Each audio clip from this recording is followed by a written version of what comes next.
Hi, folks. Welcome to the Prepared Homestead. This is Travis. Thank you all for stopping by to watch. Well, it is a little cooler here today.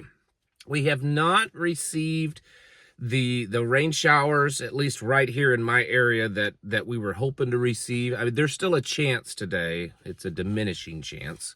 So I guess we could see something still.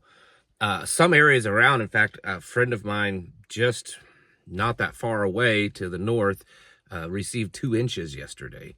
And we had enough raindrops to fall on the ground to maybe stir the dust up just a slight bit, but nothing to wet the area. But it is cooler. We've had a cool front move through, and it's definitely a downgrade from the heat that we've had recently. So that, not complaining at all about that. So the topic that I talked about yesterday, this new White House Trump plan for your AI tracking healthcare ecosystem, blah, blah, whatever they're calling it. More news is coming out about that today, that it will include for sure, companies like OpenAI, which is ChatGPT, several of the AI companies. Now, of course, that they're spinning this as voluntary. And that's where a lot of the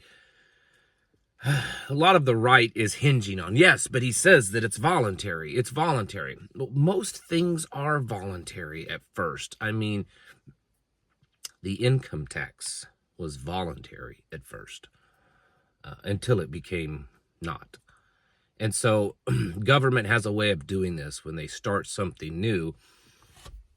Rarely does it just come in mandatory from the beginning and you have to do this, this, and this. It usually starts out as a voluntary thing, getting it going. And then as it expands and grows, it becomes more intrusive. And it may go down the path that it's not so much that there are laws making it mandatory. It's just that the marketplace almost makes it mandatory to the point that there are no other options. This is I strongly feel about this. You can disagree with me all you want, but I strongly feel that this is a very dangerous path that we're headed down. Creating this AI infrastructure over American healthcare to the point that, it's going to be difficult for people to avoid it if you're going to the doctor and you're getting medication, if you have procedures. Already it's being used. AI is already being used in reporting. A lot of hospitals, I know for a fact ambulance services and things like that, when they go and do their reports, some of them allow for AI, you fill in the blanks, you put some stuff in there, and then the AI actually writes the medical report on it. But it is being used more and more. And this is, I think, a very big deal. And I think that it's sending us down a very serious, dark path that, a very important part of human life, American life, is going to be very much controlled, or, AI is going to be involved in it. And the tech and the data and the privacy, being that a lot of these private companies will be involved in this. It's getting to the point, and this is, on a side note, this has been an argument all along with AI, that the way it is and how it's able to, process faster and decode faster and encrypt faster, that privacy will just become a thing of the past. And I think that's where this is also taking us. So I think this is should be something that kind of wakes you up. If you've been on the fence about whether or not the AI and the high tech, technocracy is really advancing the way that folks like myself have said it is, this should be a wake up call, because it is absolutely being, implanted into the healthcare system. And it's going to get to the point that, and many of you have already gotten to this point, that you're just not going to doctors unless it's just absolutely necessary. You're using alternative types of physicians for your health care because it's healthier and because maybe it's cheaper. And a lot of you, it's also just because it's much less intrusive into your private life. So, yeah, it's a big deal. I mean, it is being talked about. I don't know if everyone's quite grasping it. And the fact that it is coming from the Trump administration,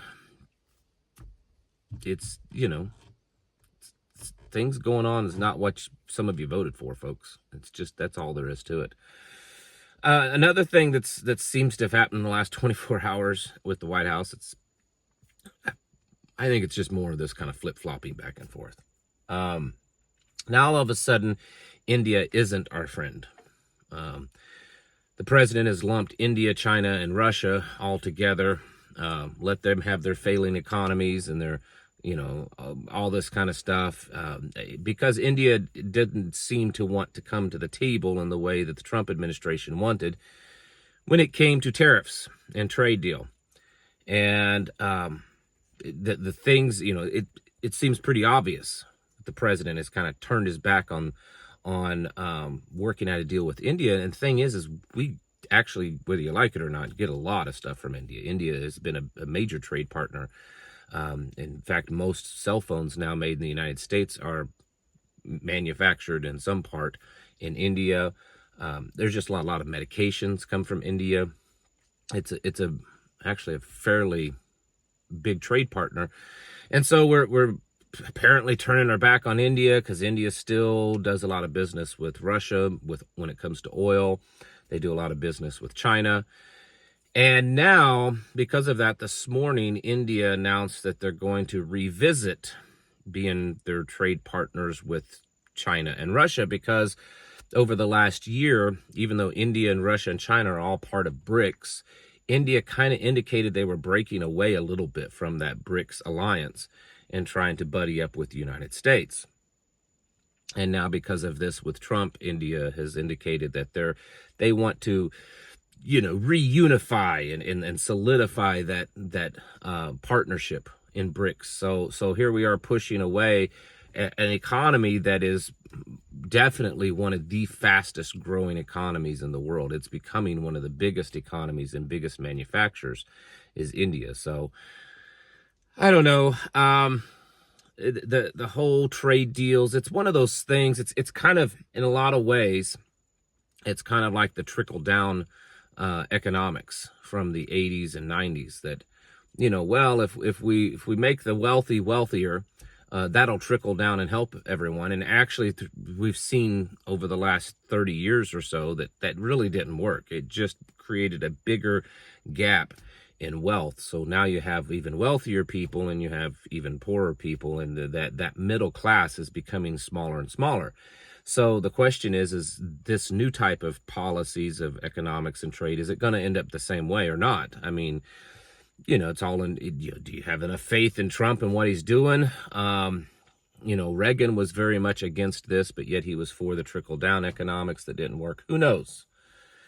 I think the big thing is it's disruptive and it's distractive. And even if in the long game it's somewhat better, it's definitely not now.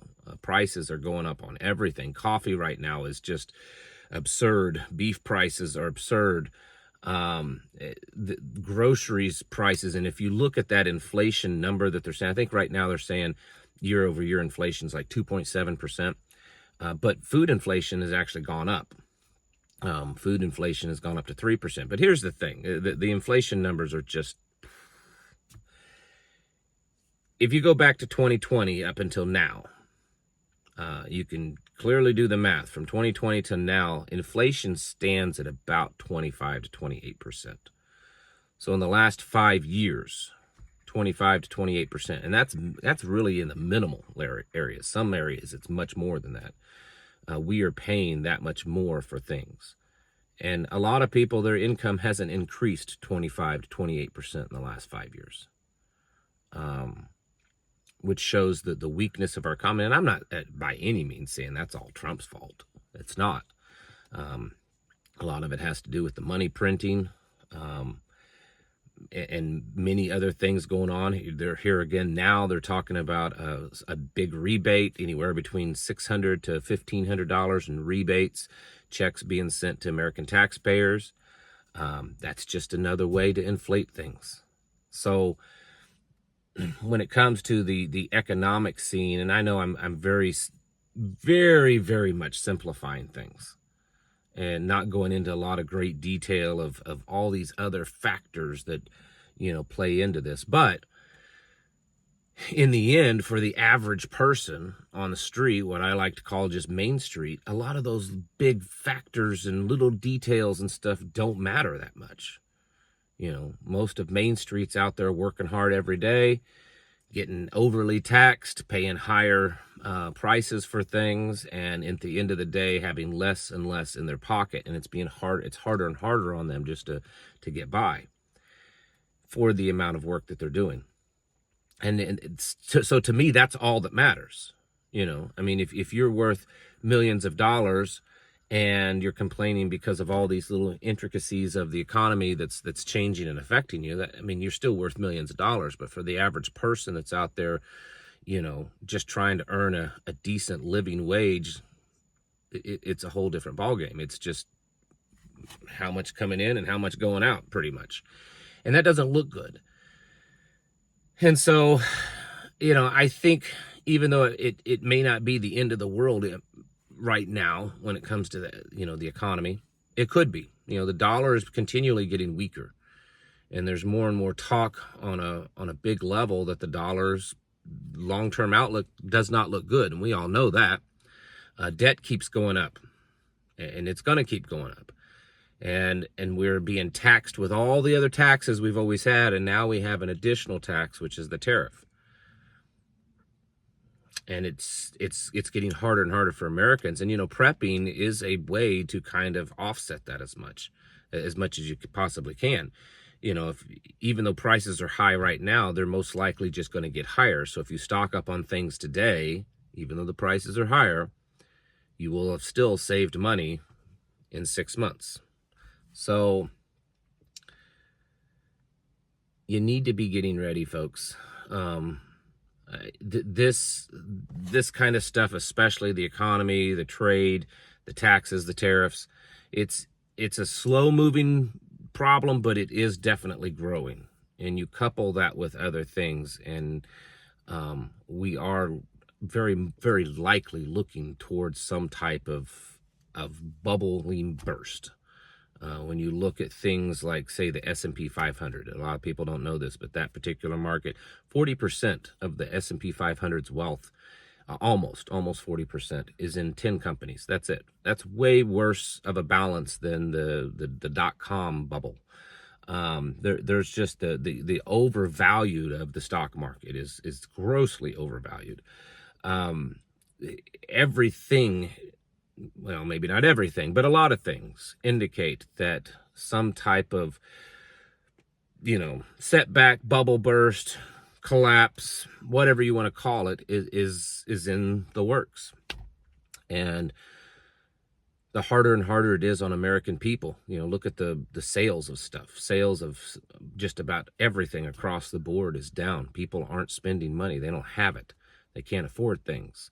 They're cutting back in everything. They're not going on vacations. There's been lots of reports of Vegas here lately of how dead it is. They're showing the streets of Vegas and there's no one out because people aren't going on vacations. People aren't spending money. They're not buying new cars. They're not buying homes. These are all real world indicators, not the stuff that the markets guys, gurus sit there and they show you all these equations and these numbers and percentages and stuff. What I'm talking about are real world indicators that the economy is in a downward motion. And so you should probably prepare for that. You should probably, if you have your own investments, adjust them to make them in a place that's, maybe a little bit more solid. You may not be getting as big a return, but at least they're a little safer. And then you need to become self-sufficient, because as this worsens, we don't know how bad it could get. And being able to produce your own is going to be a big deal. And having a little stockpile on the side is also going to be very helpful. Um, things don't look good. Government's getting bigger, Big Brother's getting bigger, AI's getting bigger, the government and the world is becoming more corrupt, and it's becoming more noticeable. And the economy and the purchasing power is becoming worse and worse. So just, it's overall not great, right? Such a positive video today, Travis. Get ready, folks. Get your houses in order. Prepare yourselves mentally, physically, and spiritually, because it may be bad, but it's just probably going to get worse. Thank you all for watching. Catch you in the next video.